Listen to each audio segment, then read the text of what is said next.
예. 또 시간 시작하도록 하겠습니다. 제가 목요일 날들 공부하시는 거죠. 한 40명 된다고요? 목요일 날 공부하시는 분들이 40명이면은 작은 숫자가 아니 우리 계획 공동체가 지금 70여 명인데 그중에 40명 하시는 분들이 굉장히 열심히들 하시더라고요. 그 대화 나누는 것들도 그렇고 또 목요일 날 하기 위해서 화요일 날 저녁에 또 인도하시는 분들은 또 별도로 또 모여서 또 2시간씩 또 하고 계시는데요. 지금 운동이 뭔가 하면 우리 교회를 회복시키는 그런 운동이에요. 예루살렘 성전이 이제 70년에 멸망하고 난 다음에 예루살렘이 멸망하고 난 다음에 나타나는 변화가 뭔가 하면 성전이 사라지는 거고 제사가 사라지는 거고 제사장이 사라지는 겁니다. 성전, 제사장이 사라지는 거예요. 이제 그 이후 지금까지는 그건 사라졌어요. 그리고 대신 뭐가 그 자리를 차지했을까요? 성전 대신 뭐죠? 회당인 거예요. 제사 대신 뭘까요? 말씀인 거죠. 말씀, 성경 공부인 거예요. 제사장 대신 뭘까요? 랍비였던 거예요. 그걸 준비해 나간 사람이 누군가 하면 요하난 벤 자카이라고. 이렇게 이 사람이 참 대단한 사람이에요. 오늘 유대인들의 아버지라고 얘기를 해도 절대 이건 과언이 아니에요. 아마 이스라엘 역사에 있어서 요하난 벤 자카이만큼 공헌한 사람이 없을 거예요. 2000년 동안 나라 없이 전 세계를 떠돌아다니면서도 이걸 유지를 해왔는데 그게 저절로 그냥 된 게 아니라고요. 다시 우리가 정리를 해본다면 성전, 그다음 뭐가 사라졌다고요? 제사, 또 그 다음에 뭐요? 제사장은 자취를 감춰버리는 거예요. 그건 아예 없어졌어요. 근데 대신 성전 대신 뭐가 자리를 차지했다고요? 회당. 그 다음에는요 제사 대신 말씀인 거예요. 성경 공부인 거예요. 그 다음에 또 뭐지요? 랍비가 등장을, 랍비도 그 전부터 있었지만은 이 부분들이 뭐가 되는가 하게 되면은 오늘의 유대인들을 가능하게 했는데 그 왜 그런가 하면 이게 본래 성경에서 의도하는 그런 방법이었던 거예요. 그러니까 우리가 지금 특히 우리 수요 계획 공동체는 그냥 모여서 이렇게 공부하고 이런 건데 그 모교 모임이 이제 대단히 중요하신 건데, 근데 목요일 날만 거기서 그렇게 하시고 끝나면 곤란하고 그게 어디로 이어져야 될까요? 가정으로까지 이어지면 돼. 그 운동이 이제 뭔가 하게 되면 오늘 우리가 이제 바꿔 놓아야 될 본래적인 예배, 본래적인 교회, 본래적인 신앙이에요. 지금요. 우리가 그동안 우리 이걸 준비를 한 거거든요. 그러니까 요걸 이제 우리가 띄울 때가 된 거예요. 이제 그게 어디로까지만 이어지시면 되는가 하면 나름대로 다 하시겠죠. 가정 성경 공부하는 데까지 이어지게 되면은 이제 이게 지금 우리가 코로나 이후를 대처해야 될 그런 방법들 여러 가지가 있는데요. 아마 우리 지금 현재 계신 교회에서 이런 걸 가지고 얘기하는 데는 없는 것 같아. 유대교는 우리가 하나의 참고사항이고 유대인들이 성경 해석하는 방식으로 하면 곤란한 얘기가 되는 거고 저희가 지금 해석하는 이렇게 계약법에 따른 해석이 본래 성경 해석이다라고 이렇게 생각되어지는데요. 이 시간에 우리 다 같이 통성으로 하나님 우리에게 코로나 위기를 통해 가지고 본원적인 예배, 본원적인 신앙이 회복될 수 있게 하여 주시옵소서라는 마음으로 우리 다 같이 우리 기도하시도록 하겠습니다.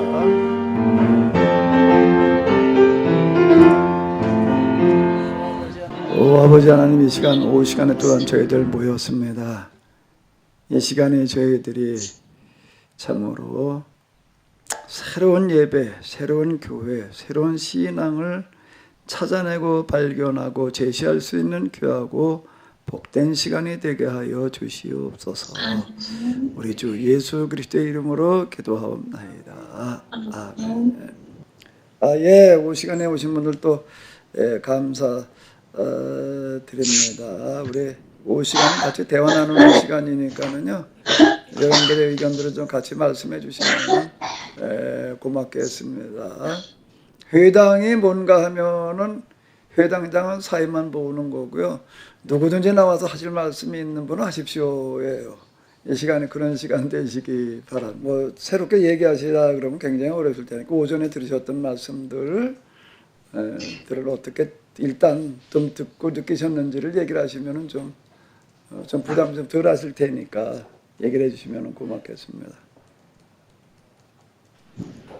오전 말씀에서도 많은 것을 느꼈지만 지금 궁금한 것은 2장 9절에 있는 말씀인데요. 그러므로 나 여호와가 이제는 직접 너희를 고발하고 너희의 자식과 손자들도 고발하여 형벌을 선포하겠다. 그게 몇 장이라고? 2장 9절? 2장 9절이거든요. 2장? 예. 요거 그러면 내가 다시 예. 예.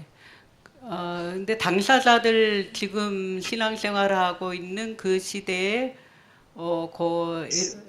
이스라엘에 지금 살고 있는 그들뿐만 아니라 그들의 자식과 손자들까지도 고발한다. 이제 그 말씀을 좀 보면서 이건 하나님께서 고발해서 형벌을 내리시겠다 그런 거보다는 계약법을 똑바로 가르치고 또 자녀들에게 손자들에게 그대로 가르쳐서 살도록 하지 않았기 때문에 인과론적인 그런 거에 의해서 너희는 또 자식과 손자들도 결국은 형벌을 받을 수밖에 없다. 그렇게 해석을 해야 되는 거라고 생각을 하는데 그렇기도 하고 지금 여기 이제 나라가 좀 망해가지고 이제 도륙을 당하는 거는 그러니까 인간이 당할 수 있는 살면서 당하는 가장 큰 재앙이 뭔가 하면 전쟁이고 전쟁에 패해가지고 패해서 그냥 배상금이나 뭐 좀 물고 어쩌고 저쩌고는 좀 난 거예요. 그 정도라면 좀 난데 이건 뭔가 하게 되면은 포로로 끌려가는 거예요. 그 땅은 아예 없어지고 그 땅이 없어진다는 건 무슨 얘기가 되는가? 다른 사람들 들어와서 살게 하고 그 땅에는 그리고 거기에 있는 사람들은 이제 미리 알아서 도망간 사람들은 뭐 어쩔 수 없지만은 주특기를 붙들린 사람도 다 이제 포로로 끌려가 버리고라고 하는 것은 인간이 살아가면서 고대에 당할 수 있는 가장 큰 재앙을 말한다고요. 근데 그 재앙이 지금 누구에게 미치겠어요? 당사자들에게 또 그리고 그 다음에 뭐예요? 아들들에게 또 뭐예요? 손자들에게. 그러니까 이제 그 얘기가 되는 거예요. 그래서 저는 이제 저거를 읽으면서 우리가 똑바로 하지 않으면 우리와 자식과 손자들도 결국은 이렇게 어렵고 힘든 그런 삶을 살아갈 수밖에 없구나라는 그런 생각과 함께 또 이 지구상의 환경 오염의 문제도 여기에 같이 이렇게 빗대어서 연결시켜서 해보면 우리가 똑바로 하지 않았기 때문에 제대로 살지 못하고 했기 때문에 자식과 후손들에게까지 그 형벌이 이어진다. 그런 것을 예레미야를 통해서 다시 일깨움을 받는 그런 구절이라고 생각을 했어요. 이건. 예. 그 예레미야가 지금 이야기하는 거는 이제 오전에도 얘기했지만 재앙이 북쪽에서 온다는 거예요. 재앙이 북쪽에서 온다. 그 북쪽은 구체적으로는 어디를 얘기를 하는가 하면 메소포타미아죠. 그리고 우리가 지난 이야기로 이제 본다라고 하게 되면 어느 나라가 등장을 하는가라고 한다면은 바벨론이 등장을 이렇게 하는 거를 지금 이제 이야기하는 거라고요. 바벨론이 등장을 하는 어떤 이런 거. 그러니까 느부갓네살이 와가지고 성전을 다 이제 폐허화시키는 어떤 이제 이런 걸 이제 이야기를 하는 거예요. 그러면 이제 원수를 갖겠다는 이야기가 이 이야기라고요. 이야기를 하나님께서 원수 갚으시는 방법은 여러 가지가 있는데 여기 이제 바벨론이라고 하는 그런 나라를 동원해 가지고 그런 거예요. 그럼 오늘은 무엇일 수 있을까요? 오늘은 우리로 얘기를 한다면은 북한일 수 있는 거고 중국일 수 있는 거예요. 여차하게 되면은 이건 유동적인 거예요. 이거는요. 결정되어져 있는 게 아니라고요. 언제 어떻게 될지 모르는 상황이라고 하는 거가 그러니까 세계에서 제일 전쟁 위기가 고조되어져 있는 나라가 지금 우리라고요. 남북 대립이라고 하는 어떤 이런 거 거기다가 요 근래 들어가지고서는 훨씬 더 심각해진 거는 뭔가 북한이 핵을 가지고 있다는 거예요. 핵을 가지고 있기 때문에 거기까지 또 대륙간 탄도 미사일까지 지금 이제 아주 개발을 하느라고 지금 이제 심혈을 기울이고 뭐 그러고 있네. 뭐 외부에서 아무리 압력 뭐 어쩌고 저쩌고 뭐 봉쇄 뭐 그냥 뭐 아무것도 안 먹혀 들어갔잖아요. 먹혀 들어간 카드가 없다고요.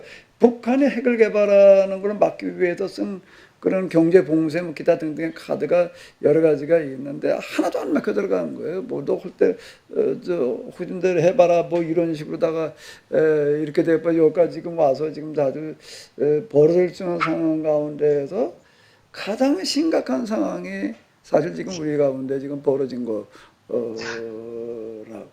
거기다 지금 미국과 또 중국이 패권 싸움하고 있잖아요. 패권 싸움 하니까 우리는 지금 틈바구니 껴가지고서 이게 지금 참 애매모호한 거예요, 지금 이게. 그러니까 저쪽은 미국에만 속하기도 쉽지 않은 얘기고, 저 중편에 서기도 또 어려운 얘기고, 중국과 또 경제적인 또 지리적인 이런 게 또 맞물려 있어가지고서 이게 대립각을 세우기도 어렵고, 참 지금 이제 대단히 어려운 어떤 그런 상황에 지금 이제, 자, 어쨌든 간에 지금 우리는 대단히 곤란한 상황에 와 있다고요. 자, 어쨌든 지금 이런 상황에 지금 우리가 이렇게 놓여 있는 이런 것들이 뭔가 하게 되면은 하나님께서 우리를 징계의 몽둥이로 쓰실 수 있는 도구가 되는 거예요. 근데 그 플러스 하나 또 있다고요. 이제 뭐지요? 그게 뭐예요? 환경오염이라고 하는 걸로 말미암은 대멸종의 위기.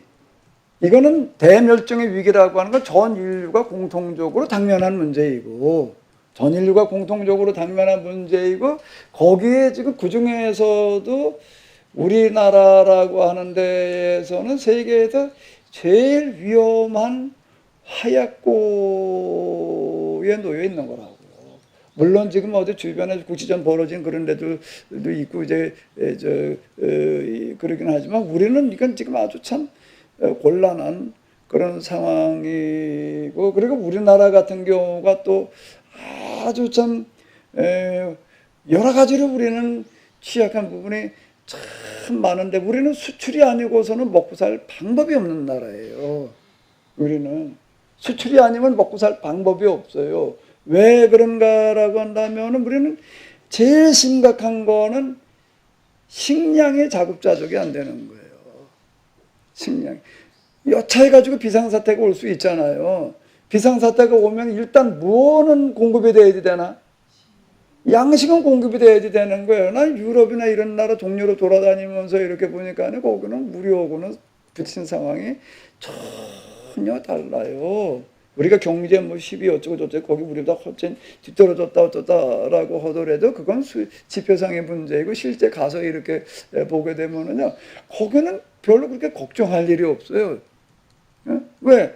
뭐는 되기 때문에 먹고 사는 거는 문제가 없는 나라들이에요. 먹고 사는 거는. 그러니까 거기 참 뭐만 그렇게들 하고는 가면 축구 이제 유럽의 축구. 이게 뭐 그냥 그거 먹고 축구가 일인 거 같아. 그 왜들 저럴까? 우리는 그게 이해가 안 되는 거야. 아니 뭐 할 일이 없어서 축구에 나갔다 그렇게 온 가족들이 나가서 서로 그냥 응원하느라고 뭐 요즘 코로나 때문에 그러지만 거긴 뭐 아니 도대체 이해가 안 되는데 가보면은 걱정이 없으니까 그걸 하고 앉았는 거예요. 거기는요. 그 호주 같은 나라도 가보게 되면은 거긴 여름 휴가가 보통 2달이더라고. 우리는 휴가 직장에서 며칠 주지? 이틀, 3일, 길어야 일주일. 거긴 보통 2달이에요. 보통 2달. 왜 2달씩 휴가를 준다는 게 매년 그러는 거예요. 이해가 안 돼. 왜 그런가 하면, 거기, 그때 제가 갔을 때 여기 7만 불이래, 소득이. 우리가 지금 3만 불이 안 되잖아요. 3만 불 턱걸이 좀 하려고 하다가 계속, 그러고 하는데 7만 불이면 이건 우리 그때 당시 얘기를 한다면 한 3배, 이 정도 되는데, 왜 그러면 먹고 사는 거 걱정이 없으니까 그러고 있는 거예요. 걱정이 없으니까 거기 아주 또 겨울도 없어가지고 해변 좋은 그런 데 있더라고요. 그거 가서 그 카누 같은 것도 타느라고도 그냥 그러고도 있는데, 그건 누구도 와서 그걸 타고 노는가 하게 되면 노숙자들도 거기 와서 그거 타고 놀아요. 먹고 사는 건 걱정이 없는 나라니까 그게 가능하다. 근데 우리는 그게 아니게 죽도록 해도 이게 먹고 살기가 어려워. 세계에서 치킨이 제일 맛있는 나라가 우리나라래. 왜 그럴까? 치킨 만드는 기술이 좋아서 그럴까? 치킨집이 하도 많아가지고 이게 경쟁을 하다 보니까 이게 그렇단 말이야. 이게 무한 경쟁 시대. 우리는 뭐든지 무한 경쟁이에요. 뭐든지. 그러니까 스트레스가 지금 엄청 많은 거라고. 뭐든지 무한 경쟁이에요. 모두 이제 무한 경쟁인가 하면 이제 사법고시를 붙고 났어도 이제는 보장이 안 돼요. 사법고시 붙고 나가지고도 저 5급 공무원 시험 본다 그 얘기 나오잖아요. 사법고시 붙어놨는데 붙기만 했지 판사나 검사로 임명이 되면은 좋은데 건수 성적 순으로 임명이 돼 버리니까 거긴 못 들어갔어요. 그 다음에 이제 큰 로펌에 들어가야 돼. 이제 변호사 사무실에 들어가야 돼. 그것도 또 들어가는 쉽지 않아. 그 다음에 갈 데가 없는 거예요. 변호사 개인 개업한다고 해가지고서 사무실비도 안 나오지. 그러니까 이걸 도로 5급 공무원 시험 본다. 자, 이런 얘기가 나올 만큼 의사도 무한 경쟁, 이건 뭐든지 무한 경쟁 시대에 우리는 돌입해가지고 지금 살고 있다. 동료를 거기 가도 내가 돌아다니면서 이렇게 보니까 내가 참 눈물이 쏟아져 나와. 야, 이게 우리는 정말 그 사람들 사는 걸 보니까 너무 뭐라고 그래야 되나. 힘들게 살아가는 게 경쟁한다는 게 얼마나 힘들어 이놈에게. 무한 경쟁으로 살아가야 되니 이게 지금. 그 지금 다 그냥 직장도 좀 웬만하면 아르바이트 그냥 임시직으로 다 지금 대부분 살아가고 있고, 거기다가 또 아파트 값은 어떻게 돼 먹었는 그래 또 이게 배로 치솟아 가지고서 말이야 몇 년 사이에 압구정동 그런데 아파트 한 대 보통 50억 간대나 말이야. 아니 이게 말이 안 돼. 도대체가 이게 무슨 정책들을 갖다가 어떻게 짜놔가지고서 지금 이 모양이 돼. 어디 평균이 11억이라나? 어디 평균이 11억이라고 그러더라고, 아파트가. 차, 그러니 이게 진짜 뭘 어떻게 하라는 얘기야, 이게 정말. 이런 상황에 우리는 경제적인 상황도 그렇지, 안보라는 이런 측면에도 이건 위태위태하게 짝이 없지. 거기다 갖다가 지금 또 뭔가 하게 되면 또 지금 이제 코로나 대멸종 이건 이제 다 누구나 다 똑같이 겪는다라고 하더라도 참 이런 상황 가운데 지금 우리는 놓여 있는데 이걸 우리가 이제 어떻게 할 거냐라고 하는 거가 참 심각한 상황입니다. 그런데 성경 꼭 이렇게 얘기를 하고 있어요. 하나님께로 돌아오면은 이런 모든 상황이 뭐가 된다는 게 완전히 반전이 된다는 거예요. 그러니까 지금 우리나라가 세계에서 가장 지금 큰 위기를 안고 살아간다고요. 그럼 뒤집어 놓고 본다면은 무슨 얘기가 되는 거예요? 가장 큰 또 뭐가 될 수 있다는 거죠? 기회가 될 수 있다는. 그러니까 요걸 살려야 돼. 그게 성경에도 예언자들은 하나님께로 돌아간다고 이렇게 얘기를 해요. 하나님께 돌아오라는 게 이걸 얘기를 하는 거라고요.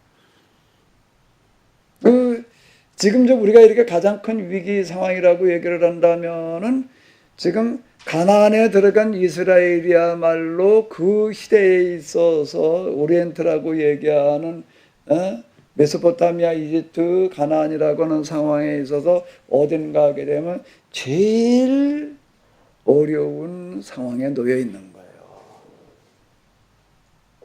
상황이 같아.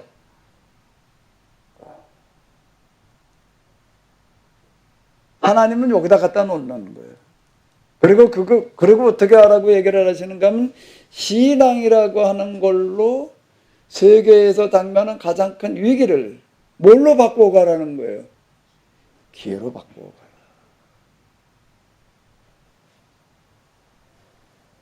가라. 이게 지금 우리가 오늘 우리의 입장에서 우리가 특히 이제 오늘 우리 에레미야를 읽고 있으니까 에레미야를 읽고 있는 우리는 에레미야를 통해서 우리가 여기에서 한 답을 찾아내야 되는 거예요. 이걸 어떻게 우리가 여기다 하나님께로 돌아갈 거냐, 이 위기를 어떻게 기회로 바꿔 갈 거냐라고 하는 거라고요.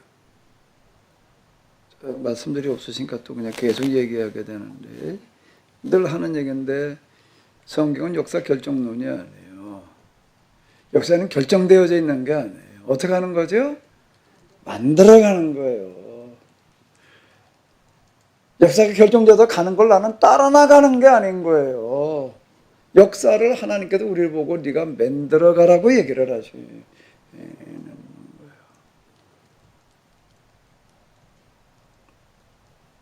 아까도 우리가 오전에 회의를 했지만요, 여기 이렇게 와서 보니까 이런 교회가 이렇게 있었어요. 근데 교회에 뭐 역사라는 게 뭐 없는 거예요. 없던 역사를 내가 날조해낸 건 아니야. 최적해가지고 어떻게 하는 거예요? 만들어 놓는 거예요. 이걸 만들어 놓은 거예요. 어떻게 해가지고서 한 10여 년 지나면서 그래도 어제 국민훈장부까지 받았어요. 그러면 이제 우리가 이걸 또 기초로 그 다음 어떻게 해야 되나? 그 다음은 또 만들어 가야 되는 거예요. 가만히 앉아 있어도 저절로 되는 거는 없는 거라. 그게 지금 아까 우리가 회의한 게 지금 그거거든요. 어제도 저 몇몇 분들이 코스모스 심느라고 그냥 엄청 고생들 했는데, 여기 올해 코스모스 동산을 먼저 만들어 놔보려고 그래, 이제. 한 2달 있으면 필래나 모르겠네. 아주 완전 코스모스 꽃밭을 한번 만들어 보자, 지금 이제. 뭐 만들어가는 거죠, 뭐 이런 걸 통해가지고서. 예언자들은 꼭 그렇게 이야기를 하는 거예요. 결정된 게 아니라는 거예요. 하나님께로 돌아오면 이 모든 상황이 바뀔 수 있다는 거예요. 이건 완전히 원론이에요. 그러니까 여호와께로 돌아온다는 게 뭐냐는 건지 우리가 여기서 해석을 해내야 될 거예요. 목사님 거기 5장 5절에 보면요.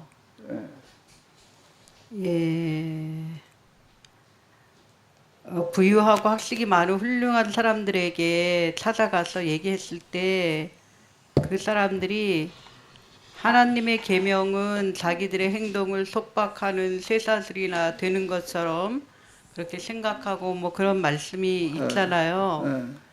근데 그거는 이제 계약법을 지키려니까 계약법에서는 모든 사람이 이제 골고루 잘 살게 해야 되는데, 그 계약법을 지키려니까 자기들 마음대로 그렇게 행동하고 살아갈 수 없기 때문에 이제 속박하는 쇠사슬로 여겼다는 그런 말씀인 거겠죠, 거기는. 그 부분은 우리가 현대 자유주의자들이 얘기하는 거고, 자유주의자들이 얘기하는 거를 하나 이제 이렇게 참고로 하면은 될 텐데, 현대 합리주의 또는 이성주의라고 얘기하는 사람들이 있어요. 이 사람들은 어떻게 얘기를 하는가 하면 기독교 신앙이 기독교의 하나님 인간의 자유를 속박한다고 이렇게 이해를 한 거예요. 그럼 왜 그렇게 이해를 했느냐라고 한다고 하게 되면 성경을 오해해서 그러는 거예요. 성경을 오해해가지고 이제 하나님 뜻대로만 뭐 해야 된다라는 식으로 이렇게 얘기를 하다 보니까 이제 그런 건데, 그 이제 중세 기독교를 이제 염두에 두면서 이제 한 얘기가 되는 건데, 그 사람들의 이제 정신을 뭐라고 얘기를 하는가 하면 르네상스 정신 이렇게 얘기를 하는데, 제일 첫 번째 뭐가 들어가죠? 르네상스 정신 그러면 3대 정신이 있어요. 자유, 평등, 파괴. 그 제일 먼저 뭐가 들어가는 거예요?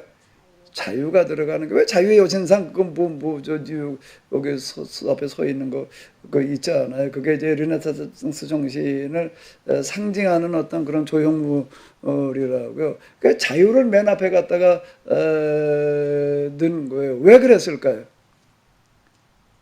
기독교 신앙이 뭘 한다고 생각을 해서 그런 거예요? 인간의 자유를 제한한다 라고 생각을 해가지고서 자유를 맨 앞에 넣었다. 자유. 이 자유는 뭐로부터의 자유인가 하면 하나님으로부터의 자유를 얘기를 한 거라고요. 이 자유는 자, 이렇게 이해를 하는 거예요. 그럼 여기도 이제 비슷하게 얘기하는 사람이 있어요.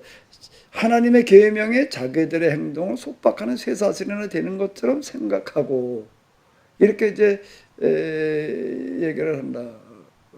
그러면은 지금 우리가 이제 계약법이라고 하는 걸로 이렇게 놓고 봐봐요. 구속사적인 해석을 하게 되면은 그 구속사적인 신앙이라고 하는 거가 인간의 자유를 속박하는 성향이 굉장히 많아요. 하나님 뜻대로만 해야 된다니까, 하나님 말씀대로만 해야 된다니까, 하나님 명령대로만 하라고 이렇게 얘기를 하고 있으니까. 근데 그거를 계약사로 해석을 하면은 어떻게 되는 거죠? 계약사로 해석을 하면 어떻게 되는 걸까요? 사람이 뭐 해야 될 사람이에요? 인간이 뭐예요? 계약사로 해석을 하게 되면은 자, 다시 얘기를 한다라고 해도 부속사에서는 왜 인간이 하나님으로부터 속박을 당할 수밖에 없는가라고 한다면은 부속사로 해석을 한다라고 하게 되면 인간은 뭐에 불과한가 하면은 하나님께서 구원하셔야 될 대상에 불과한 거예요. 완전 타락한 존재에 불과한 거예요. 완전 타락, 기타 등등으로 말미암아서 하나님께서 십자가를 통해서 대속을 통해서 구원해 주셔야 될 대상에 불과해요. 구원의 대상이에요. 더 이상 어떻게 해볼 방법이 여기는 없는 거예요. 부속사에서는요, 인간이 완전 타락 죄인이야. 구원의 대상에 불과해. 근데 계약사로 들어가게 되면은요, 계약사로 들어가면 뭐가 되는가? 인간이 하나님의 계약의 대상이야. 그러면 계약을 맺은다면 뭐라는 거야? 계약대로나 허라라고 옳고 매는가 맞는 얘기인데, 근데 계약대로라는 게 뭘 말하는 건가? 내 대신 네가 내 역할을 해라. 무슨 역할을 하라는 얘기인가 하면 하나님의 역할을 하라는 거예요. 그 하나님의 역할 가운데 하나는 뭔가 하면 인간의 역사라고 하는 것까지도 뭔가 하면은 꼴찌 이레미야를 비롯한 사람도 그렇게 해석을 하는 거예요. 우리가 어떻게 하느냐에 따라서 역사가 결정되어지는 거지 하나님께서 맨손이 역사대로 가는 게 아니라는 거예요. 역사 결정론이 아닌 거예요. 그 역사관 자체가 구속사로 보는 거고 계약사로 보는 거고는 완전히 달라요. 구속사로 볼 때는 역사 결정론의 성격이 강해요. 아주 태초부터 예수님이 예정돼 있대. 네? 이러고 나가니까 뭘 하기로 우리를 위해서 대신 죽으셔서 우리를 구원할 분으로 예정돼. 그러니 이게 역사 결정론이지 그렇게 나가게 되면은요. 근데 계약사는 그렇게 얘기를 하는 게 아닌 거예요. 우리가 하나님과 동등한 계약을 맺은 쌍방 계약의 한 축으로서 우리가 해야 될 일이라고 하는 건 하나님을 대신하는 역할인데 대신한 역할 가운데는 뭔가 하면 역사 운영까지도 우리가 해야 될 사람이 인간이라고 하는 것조차 단순하게 구원의 대상이 아니에요. 하나님의 역할을 대신할 사람, 그걸 하나님의 아들이라고 이렇게 이제 부른다고요. 아들이 나중에 아버지 대신하잖아요. 에? 아닌가? 아들이 맨날 아들이 그냥 콜리거든 이렇게 옆에서 그냥 붙들어줘야 될 대상인가? 처음엔 그렇지만은 서서히 이제 커가면서 전적으로 아버지 역할을 대신하는 어떤 그런 사람이 이렇게 돼가는 어떤 이런 거와 마찬가지로 우리가 하나님을 대신한다라고 하는 거예요. 그럼 계약법에서 이야기하는 것만큼 인간을 더 크게 볼 수 있는 것은 없어요. 인간주의에서도 인간을 그렇게 볼 수는 없어요. 그러니까 이 계약법으로 보는 도식이 맞는 거예요. 근데 지금 여기 이 얘기도 이제 왜 이런 얘기가 나오는가라고 한다면은 계약법을 잘못 이해를 하는 거예요. 구속과 속박으로 다 이걸 잘못 이해를 해가지고 이렇게 생각을 한다고요. 그게 현대 자유주의에서 얘기하는 자유주의자들이 생각한 거고 비스름한 부분이 있는 거. 근데 이렇게 생각하게 된 배경에는 뭔가 잘못 가르쳐놔서 그렇게 되는 거예요. 하나님은 잘못 말해놓으니까 이렇게 된다고. 아까 사모님이 처음에 질문해 주신 부분과 이제 비슷한 맥락에서 본다면 그 인과 율로 저희들이 생각을 할 때 그러면 저희가 이제 사무엘상 22장에 보면 그 아히멜렉이 이제 다윗을 돕고 그 돕는 걸 가지고 이제 도액이 그 사울한테 이야기를 해가지고 그 아히멜렉만 죽은 게 아니라 그의 이제 어린 아이들 젖먹이까지도 다 죽게 되었고요. 거기에서 이제 단 한 사람 아비아달만 살아가지고 지금 현재 예레미야의 이제 선주가 된 건데 그렇게 된다고 한다면 아히멜렉 같은 경우에는 우리가 봤을 때 하나님의 입장에서도 그렇고 저희들이 봤을 때 잘못한 그런 게 없는 상황 속에서 그의 후손까지도 왜 이렇게 다 죽어야 하는 것인지. 예, 그게 지금 일단 그걸 좀 보고 하자고요.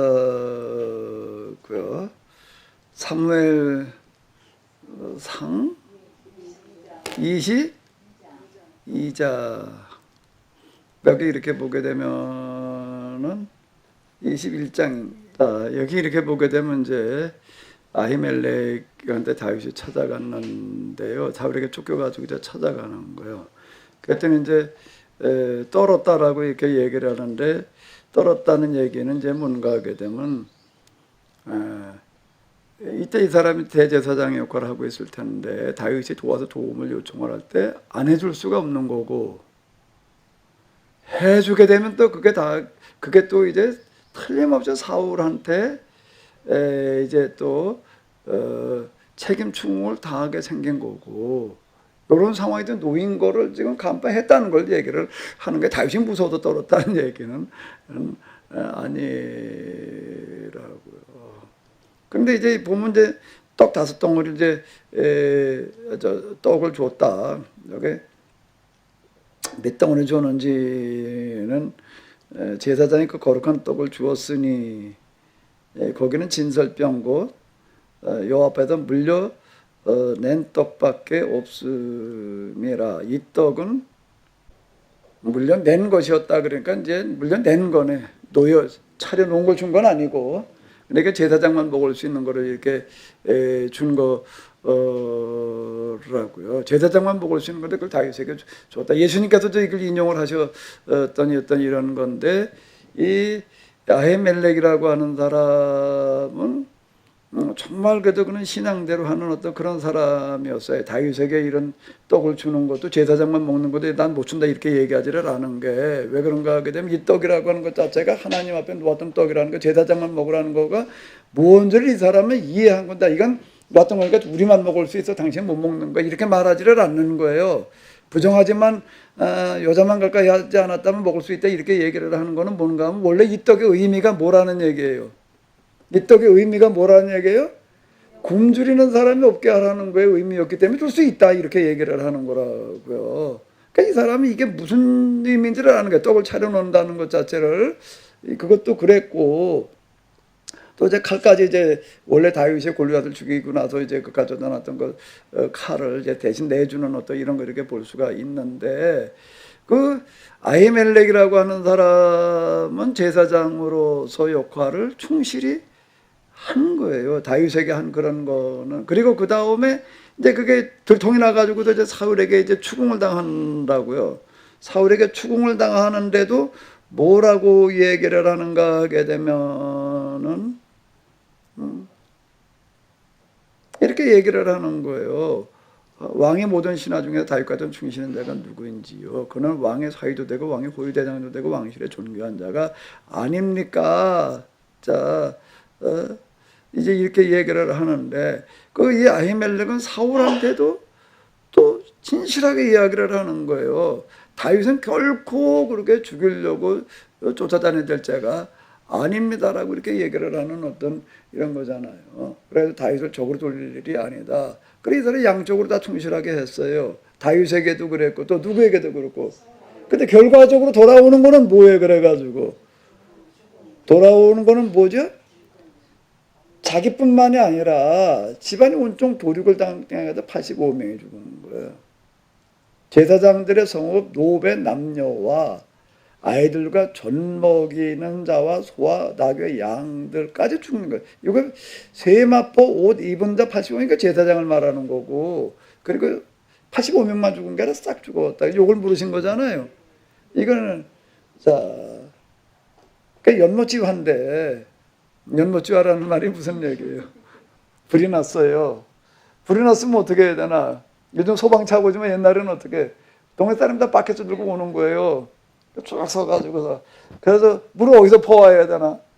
연못에서. 그 연못에 있는 거 물을 퍼다가 탁 끄다 보니까 어떻게 돼버렸을까? 아유, 연못엔 고기도 당겨가지고 어디로 갔나? 불걸 갔지 뭐. 근데 연못집 하라는 얘기가 이제 그 얘기가 이렇게 되는 건데요. 아까 이제 얘기한 것처럼 나라가 망하고 나니까는 망하게 한 당사자뿐만 아니라 손자, 아들 손자들에게도 그 화가 미치는 거예요. 잘못했을 때. 이것도 똑같이 올바르게 해가지고서 어려움을 당할 때에도 또 같은 일이 벌어질 수가 있다고요. 자, 그런데 이제 봐봐요. 나라가 잘못해가지고 나라가 망해가지고 재앙을 당하는 거는 이제 엄청 대재앙으로 끝나는데 지금 이 같은 경우에는 어떻게 됐나요? 그 결과가 그 다음에 뭘로 이어지는 거죠? 에레미야로 이어지는 거예요. 그 후손들이 나중에 이제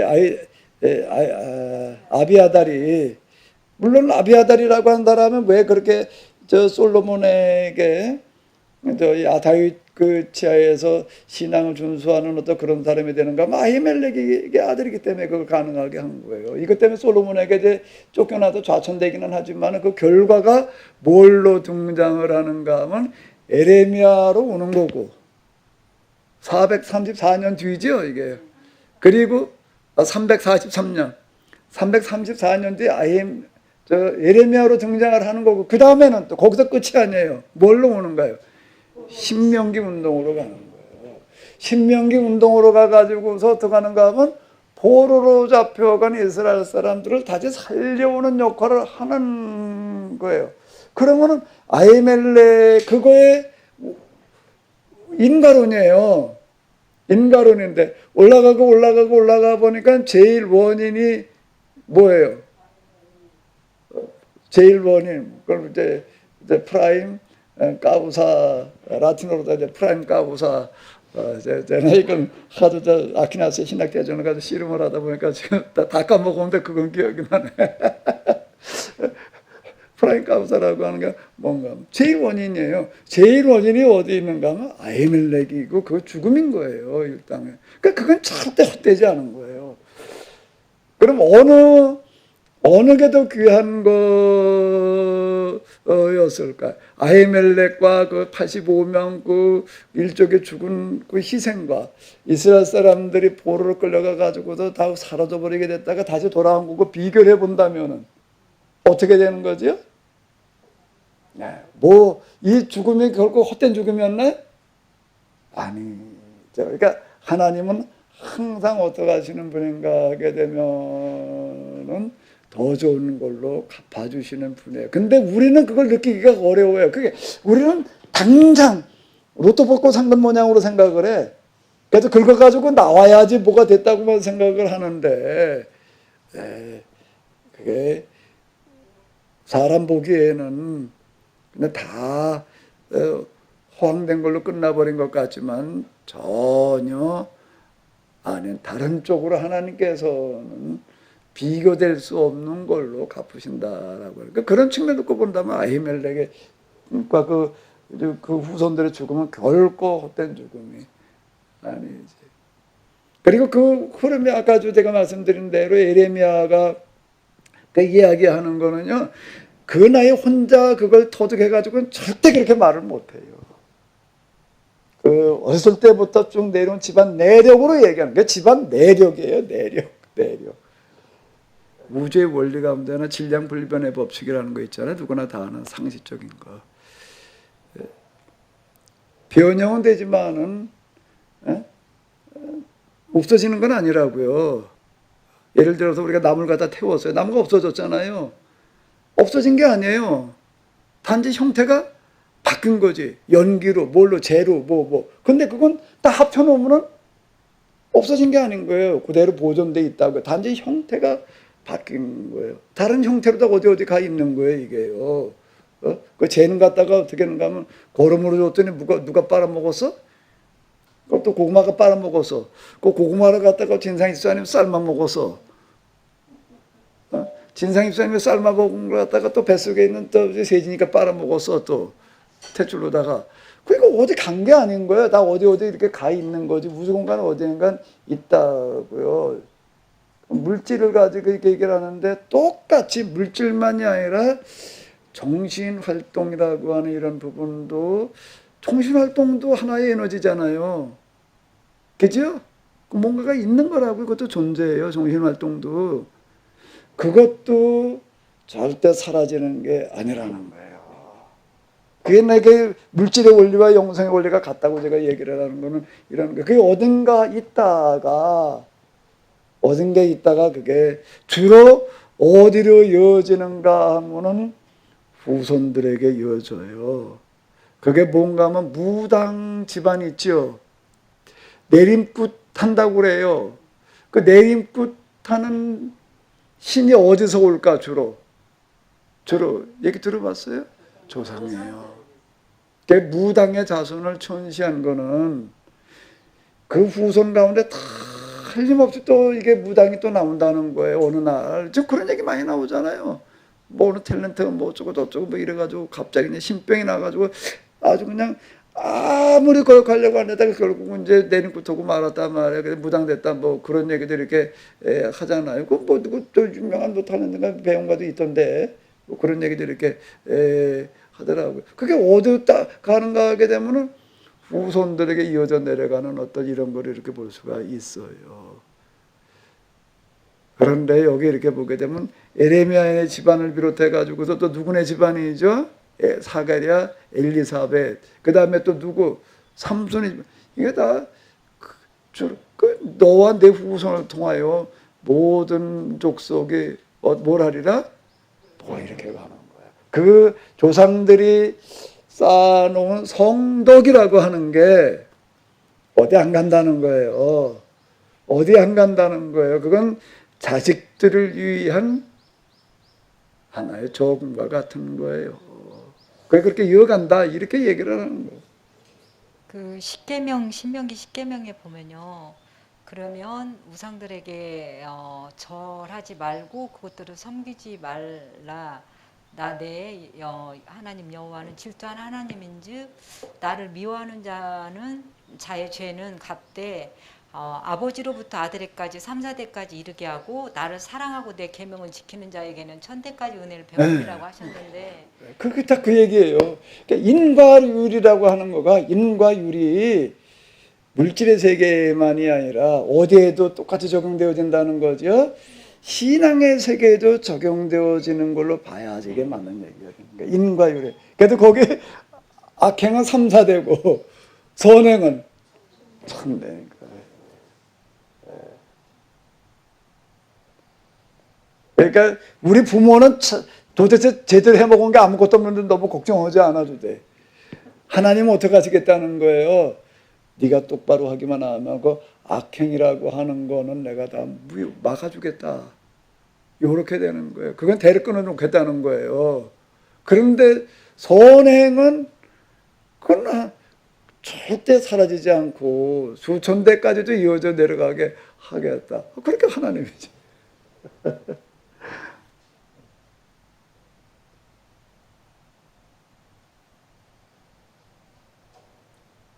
무슨 그 치위에서도 뭐가 있는가 하게 되면은 가게 흐르는 저주를 끊어야 된다라는 그런 얘기들이 이제 많이 나오는데, 그걸 너무 좁게 해석을 하게 되면은 무슨 무슨 살풀이 하는 식으로 다 이렇게 해석할 수 있겠지만은요, 이런 부분들을 이제 이렇게 끊고 들어가는 거를 얘기할 수가 있다고요.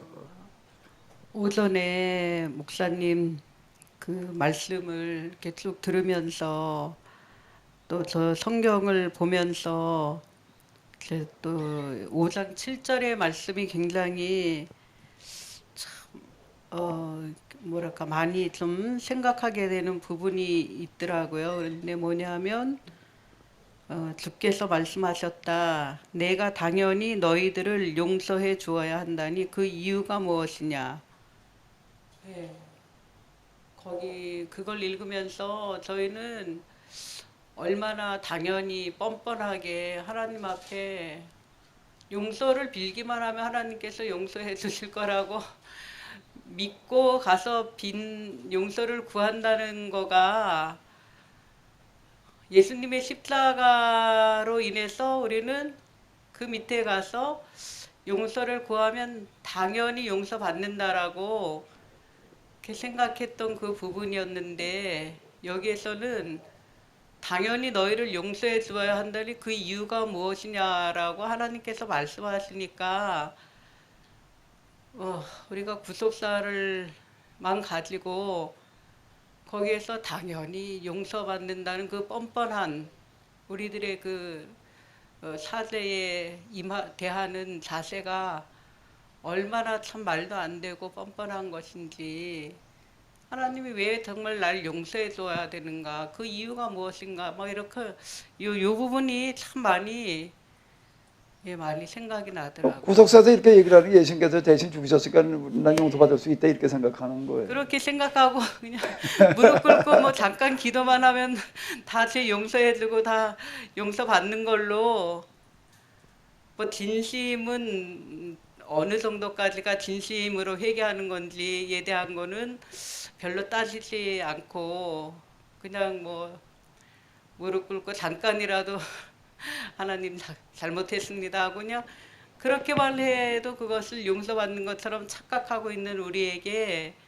이 말씀은 굉장히 큰 어떤 그 의미와 또 그런 걸 주지 않나 생각을 해봤어요. 이게 저렇게 인과율인 게, 인과율이라는 거는 용서받은 당사자가 한 걸 가지고 용서받는 거고 복을 받는 거지. 예? 그래야 될 거 아니에요. 인과율이라고 할 때에는 물론 그게 이제 금방 에레미야 뭐 가게로 내려가는 어떤 이런 것들도 있기도 하지만, 아무리 부모가 뭘 어떻게 놨다라고 하더라도 당사자가 그걸 또 성덕이 와서 꽃을 필 만한 뭐 바탕이 되어 있지 않으면 안 되는 거예요. 에레미야 같은 경우도 에레미야가 같이 거기 보조를 맞춰 나가니까 집안에서 내려오던 그런 거가 에레미야를 통해 가지고 발산되는 거지, 에레미야가 어긋장을 놓고 있다면 안 되는 거라고요, 이게. 예? 그러니까 본인이 중요한 거예요, 본인이. 아무리 부모가 어떻게 해놨다라고 하더라도, 악행을 저질러 놨다라고 하더라도 자식이 똑바로 하려고 그러게도 하나님께서 그건 또 막아주신다고. 그래야지 될 거 아니에요, 당연히. 응? 그러니까 이제 저주는 두세 되고 복은 수천대라는 얘기가 그 얘기가 되는, 그게 이치에 맞는 얘기가 되는 거예요. 부모가 잘못하는 거 수천대 그걸 짊어지고 있어야 되면 그걸 어떻게, 거기서 벗어날 길이 없는, 그 이제 두세대라고 하는 그런 얘기는 무슨 얘기가 되는가 하게 되면, 그 부모로부터 내려온 어떤 그런 잘못된 흐름을 끊어버리기가 그만큼 어렵다는 거예요. 애들이 집에서 크면서 이제 아버지의 폭력을 경험하고 커요. 그러면서 어떻게 생각하냐면, 나는 그게 너무 싫지. 너무 싫은데 나중에 나는 결혼하면 나중에는 아버지가 되면 나는 저렇게 안 할 거야 그러면서 큰다고요. 근데 그 결과는 그 애들이 나중에 어떻게 될까요? 똑같이 되는 거예요. 대물림 되는 확률이 다 그런다는 건 아니고 확률이 커요. 왜? 자기도 모르게 습득이 돼버리는 거예요. 이성으로다가는요, 난 그렇게 안 할 거야, 이렇게 해요. 근데 뭐가 안 되나요? 사람에게는 이성의 기능만 있는 게 아니라 뭐의 기능이 있죠? 감성의 기능이라는 게 있는데, 감성은 자기도 모르게 그게 습득이 돼 있는 거예요. 그래가지고 그게 나가요. 자기도 모르게. 저도 이거를 끊으라고 좀 고생했어요.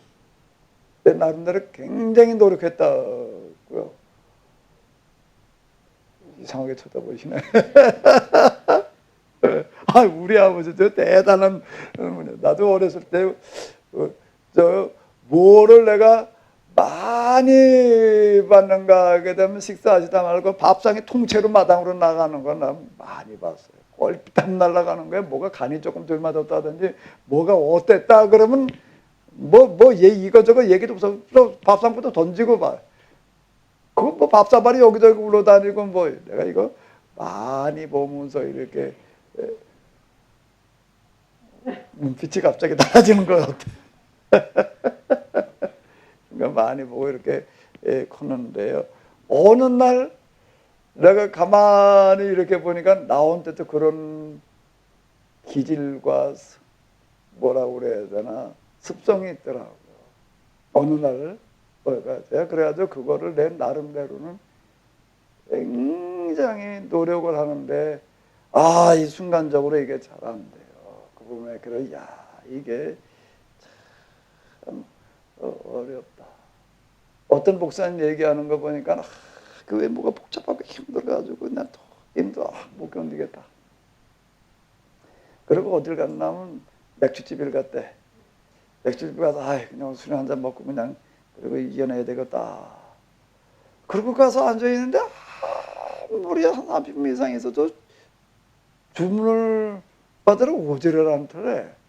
그래가지고 한 30분 혼자 앉아있다가 이게 위원장 하나님께서 그냥 가라 그러는 것보다 그냥 걸어 나왔다 그렇게 얘기하는 분이 있더라고요. 근데 나는 아무리 복잡하고 힘들고 어렵고 그러더라도 술집에 가서 술 먹어가지고 어떻게 해야겠다는 생각 자체를 안 해. 왜? 나한테 그 경험이 없으니까 그 생각 자체를 안 한다고요. 왜? 술을 먹고도 그거 이겨본다라고 하는 그런 상태에 잊는다, 잊어버린다는 그런 경험이 나한테는 없으니까 그 생각을 나는 안 한다고. 나는요. 근데 그렇게 하던 사람은 끊었다가도 어떻게 되나?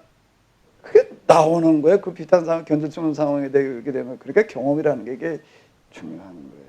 그래서 애들 때 어떤 환경에서 컸느냐라고 하는 거가 자기도 모르게 거기에 굴레에 빠져서 헤어나기가 어려운 거예요. 그게 지금 이제 두 세대 그런 얘기가 이제 그런 얘기가 이렇게 되는 건데 그걸 끊어내기가 그만큼 어렵다는 거예요.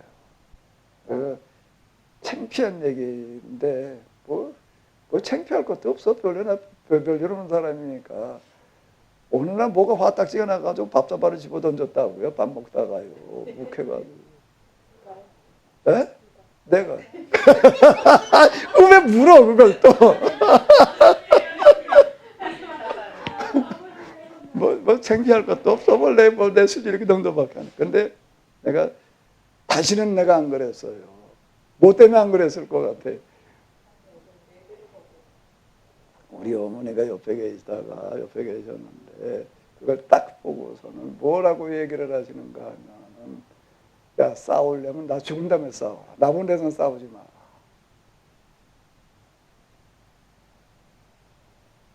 마라. 그 소리가 그게 쟁쟁해요. 나 보는 데서는 싸우지 마라. 싸우면 나 죽은 다음에 싸워라. 그 다음부터는 내가 못 싸우겠더라고. 아닌 것 같은데요. 돌아간 다음에 좀 싸웠겠지. 근데요, 이게요, 그러니까 내가 한번 내가 밥사발로 두고 다 집어 던지고 난 다음에 내가 혼자 생각을 해본 게, 이게 본대로 한다, 나도 모르게. 그 생각을 내가 많이 한 거예요. 그렇지. 본다는 거가, 경험한다는 거가 무서운 거예요. 그래요. 안 해야지. 안 하려고 그러죠. 그런데 그게 그렇게 쉽지 않은 거예요. 그런 부분들이요. 그러니까 아예 제일 확실한 건 뭔가 그런 경험 자체가 없으면은 안 해요. 그게 제일 안전한 거지. 예언자들이 얘기를 하는 거 이렇게 보게 되면 하나하나 다 인간은 내가 당연히 너희들을 용서해 줘야 한다니까. 이유가 뭐냐. 그렇지. 아까 그 말씀 보니까 예.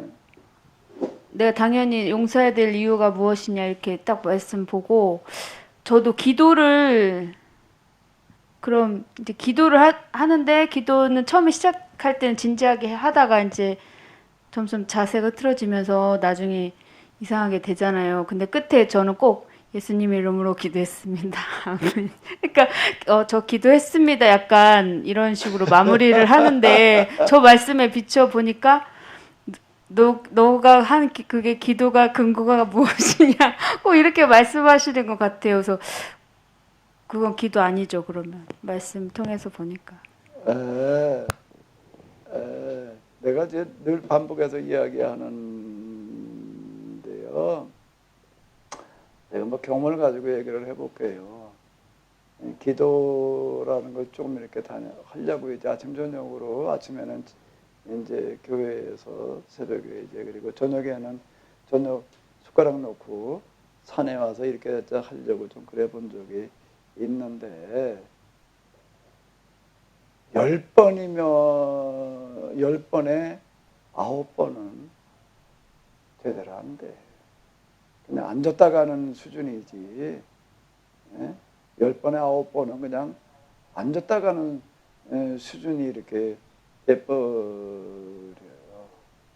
어떻게 하다가 한 번 좀 기도한 거 같이 이렇게 되어지는데요. 근데 이거를 쭉 이제 지나고 난 다음에 이렇게 보니까는요. 그러다가 이제 어디쯤 가니까 어디쯤이라는 거는 뭘 얘기를 하는가 하게 되면은 이제 이 몸 자세, 마음 자세가 내가 이제 지배 당하는 단계가 있어요. 네? 무슨 얘기가 되는가 하면은 몸 자세를 지배당한다는 거는 기도하러 이렇게 가서 보게 되면은 그냥 앉아 있을 수가 없는 거예요. 엎드려 있지 않으면 안 돼요. 엎드려 있지 않으면 안 되는 어떤 상태가 이렇게 내가 일부러 엎드려 기도를 하려고 그러는 게 아닌 거예요. 그리고 엎드려서도 얼굴을 완전히 땅바닥에 대지 않고서는 견딜 수 없어지는 어떤 상태가 이제 있더라고요. 이제 요때부터가 이제 신비기도로 들어가는 거고, 저 수동적인 기도가 되는 어떤 이런 건데, 그 이전 등정적인 상태에서는요, 10번이게 되면은 9번은 그냥 맹숭맹숭 앉았다고 오는 거지, 기도를 하는 게 아닌 거예요. 내가 생각해도 이게 기도가 아닌 거예요, 이게요. 억지로 이거를 하느라고 어떻게 하는가 하면 이제 소리를 질러가면서 해보는데, 뭐 소리 지르는 것도 뭐 미천이 떨어지잖아. 뭘 질러 소리를. 그러니까 그 다음에 미천 안 떨어지고 소리 지르는 게 있어요. 뭐예요? 방언이야, 이제. 그러니까 이거는 그냥 내가 어거지로 하는 거예요. 무슨 소리 하는지도 몰라. 그리고 그냥 이제 시간 채우느라고 이제, 그리고 있다가, 그나마 그것도 안 하고 그냥 앉아있으면 그냥 온갖 이 생각 저 생각 그냥 이게 뭐, 그렇게 됐을 때도 시간이 왜 그렇게 안 가는지 그냥 시간만 계속 들여다보게 되고, 한 30분 지났나고 나서 보면 5분 지나더라고요. 그런 날은 1시간 채우는 게 엄청 힘들어요. 그런 날이 진짜 있어요. 그런데 거의 열흘에 9번은 그런 날이에요. 열흘에 9일은 그런 날이 이렇게 되더라고요. 지나고 나서 보니까 그러면 언제가 진짜 중요한 기도였느냐라고 한다면은 언제라고요? 열흘 중에 9번은 제대로 한 날이에요. 뭐 한 날? 기도가 안 돼가지고 그냥 이 생각 저 생각 안 되겠던데 시간만 채우던 그 날이 나중에 가서 이렇게 보니까 뭐 한 날인가 하게 되면은 그때가 진짜 기도한 날이더라. 기도할 때 내가 느끼는 느낌하고 자꾸 내가 느끼는 느낌 가지고서 우리가 기도가 잘 되네 안 되네 이렇게 생각을 한다고. 내가 느낀 느낌이 중요한 게 아니라 뭐가 중요하다고요?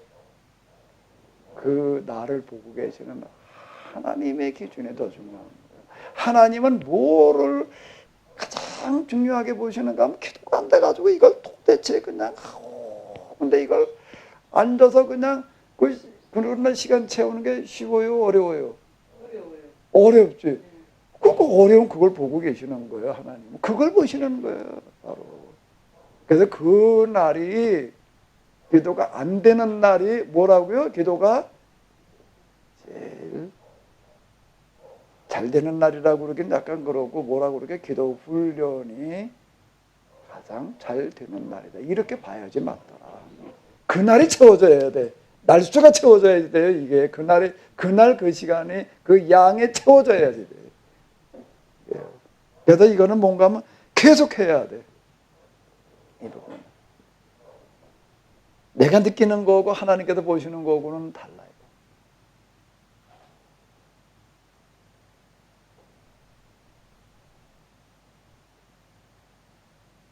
저는 이런 심정으로 와서 그냥 앉아 있는 거예요. 그냥 앉아 있다 가는 거지 뭐. 아이고 하나님 내가 교회가 지금 이렇게 다 죽어가는 걸로 느껴져도 도저히 견딜 수가 없는데 내가 뭘 할 수 있는 건 아무것도 없고 여기서 앉아 있는 이거는 내가 그래도 좀 할 수 있을 것 같아서 그냥 왔는데 이거조차도 안 돼가지고 그냥 내가 앉아가지고서도 기도를 하는 것도 아니고 그저 그냥 이제 지금 이 모양 이 꼴로 그냥 앉아 있습니다. 그냥 그 심정으로 앉아 있다가 가는 거예요. 근데 그게 중요한 거예요. 그게 어디쯤 양에 채워지니까 그 다음 단계로 가는 거예요. 죄송합니다. 자꾸 말 같지 않은 질문을 자꾸 하게 되는데 저는 아까부터 계속 머릿속에서 5장 7절이 그냥 뱅뱅뱅뱅 맴돌고 있거든요. 내가 당연히 너희들을 용서해 주어야 한다니 그 이유가 무엇이냐 해서 아까 목사님 말씀하신 것처럼 우리가 누구를 용서해 주는 그 인과론 또 누구를 용서에 대한 열매를 맺는 그런 거에 의해서 용서해 주신다 그렇게 말씀하셨던 것 같은데요. 그거와 함께 또 하나는 그럼 여기에서도 또 내가 당연히 너희들의 기도를 들어주어야 한다고 생각하느냐? 그 근거 이유가 무엇이냐? 이렇게 하나님께서 또 이제 물어보실 수도 있을 텐데 우리들은 기도하면 하나님께서 들어주신다고 생각하고 기도하잖아요. 근데 거기에 내가 너희들의 기도를 들어줘야 한다고 생각하느냐? 그 이유가 무엇이냐? 그렇게 물으신다면 우리는 어떻게 기도를 해야 될까? 그거는 내가 이제 누가복음이랑 가지고서 좀 많이 이렇게 얘기를 했던 것 같은데 다시 우리가 가서 이렇게 본다라고 하게 되면은 다시 이제 되새겨 본다라고 하게 되면요 누가복음 마지막 절에서 이제 부활 승천하시는 예수님께서 뭐라고 얘기를 하시는 거죠? 그의 이름으로 죄 사함을 받게 하는 회개가 예루살렘에서 시작하여 모든 족속에 전파될 것이라 이제 이렇게 얘기를 이제 하셨다고요. 그리고 이제 죄 사함 받는 그 방식이라고 하는 어떤 이런 걸로 놓고 본다라고 하게 되면은 11장 뭐였죠? 우리가 우리에게 죄 지은 사람을 용서하오니라고 하는 거. 이 죄 지은 사람 용서한다는 게 뭘 하는 거라고요?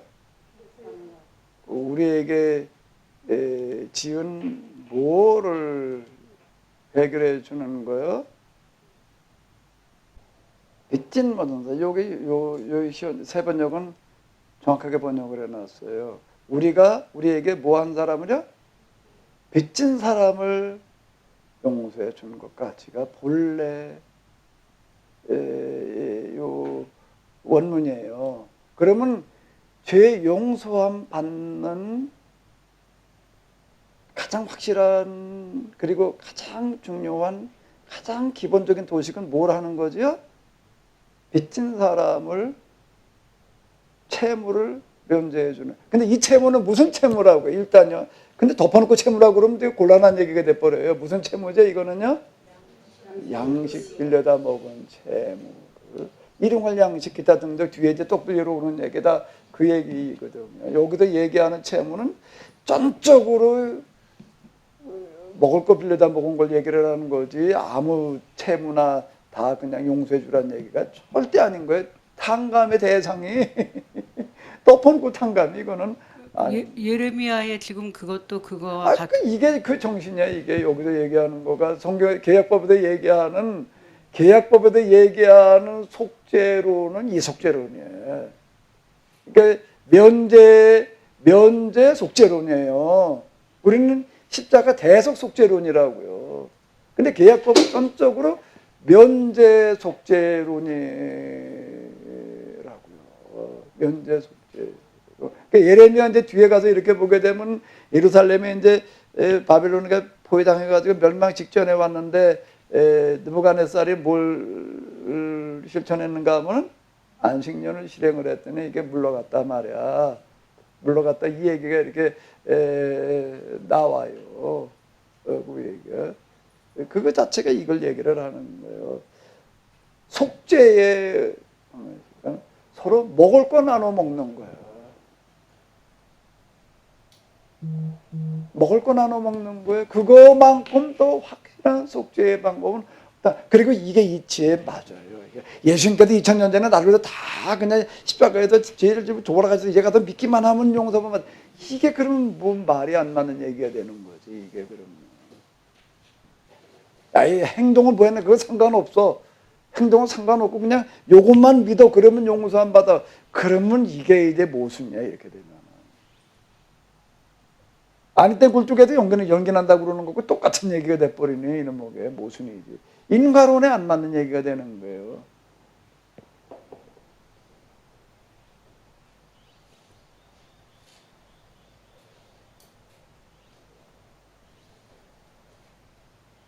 아직도 이 법은 유효한 게 지구상 인류의 3분의 1은 아직도 기아선상이야.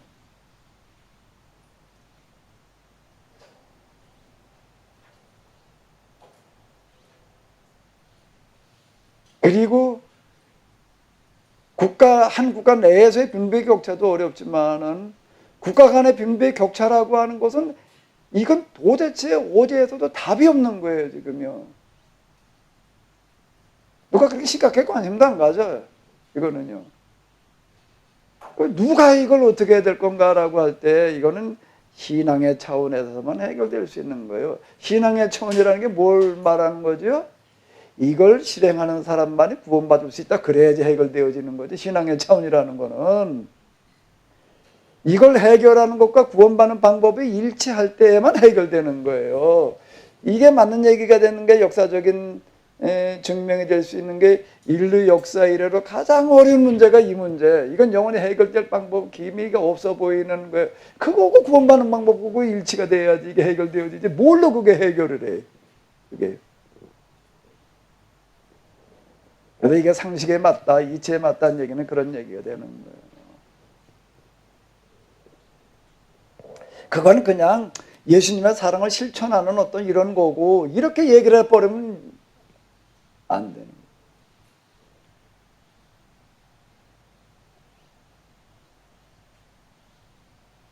거예요. 회개 열매라는 건 세례 요한이 얘기하는 거잖아요. 회개 열매 맺어란 말이에요. 열매 없는 나무는 어떻게 한다는 거예요? 다 뭘 찍어버린다는 거예요? 뿌리를 찍어버린다는 거예요. 줄기를 찍어버리면 다시 돋아날 수도 있지만은요, 뭐를 찍어버리면은, 뿌리를 찍어버리면은 다시 돋아날 방법이 없어요. 여기 우리 올라오는 길에다가 뭘 심느라고 내가 그 예초기를 가지고서 뱅뱅뱅이 돌아가는 놈을 가지고서 그냥 풀 그루터기만 비고 끝나는 게 아니라 보통 그렇게 빈다고요. 근데 내 이놈을 가지고 그냥 나를 꼭 옆으로 이렇게 90도로 세워가지고서 아주 그냥 풀 머리통으로 갖다가 박살을 내버렸어요, 그냥. 그랬더니 어떡할까요? 아직 풀이 안 나. 뿌리까지 뽑은 건 아니에요. 뿌리까지 뽑은 건 아닌데 그 그루터기만 갖다, 그루터기 밑에 뭐라고 그래야 되나? 그것도 뿌리지. 우리 꼭대기 갔다가 다 박살을 내놨더니 내 올로부터 계속 쳐다본다고. 저 어떻게 되고 있나. 그냥 못 나는 거예요 지금요. 도끼가 이제 뿌리에 놓여 있단 말이에요. 찍어버리려라. 라고 뭐가 회개인가 하면 먹을 게 있는 자는 어떻게 하라는 거야? 나눠. 입을 게 있는 자도 나눠 입어라. 그게 회개의 열매라는 거예요. 그게 정확한 얘기가 되는 거예요.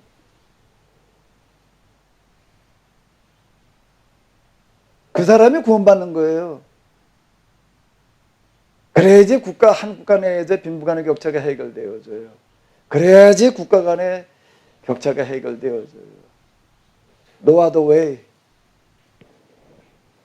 Noah the way. 다른 길은 없어요.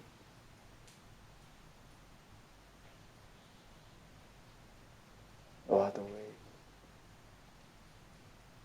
오직 예수님으로만은 이걸 말하는 거라고.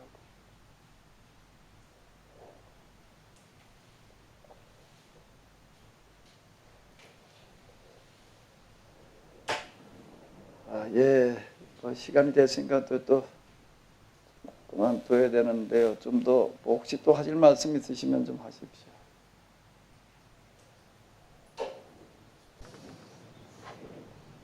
지금 저희들이 당면한 상황을 돌이켜놓고 볼 때 특히 우리가 살아가고 있는 이 땅은 세계에서 가장 위험한 지역으로 분류가 되어져 있고 또 크게는 대멸종의 위기 가운데 있습니다. 코로나로 말미암아 온 세상의 두려움과 공포에 떨다가 이제 백신으로 한가닥에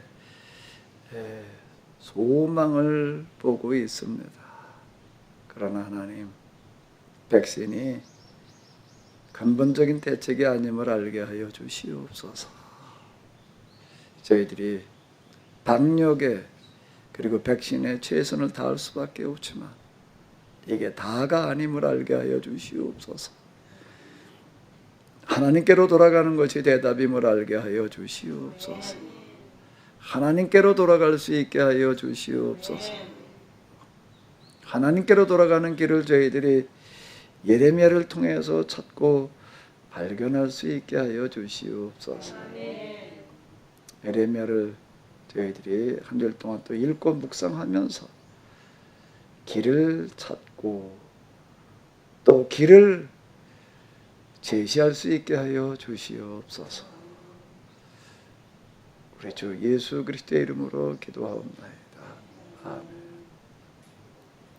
예, 수고 많으셨습니다.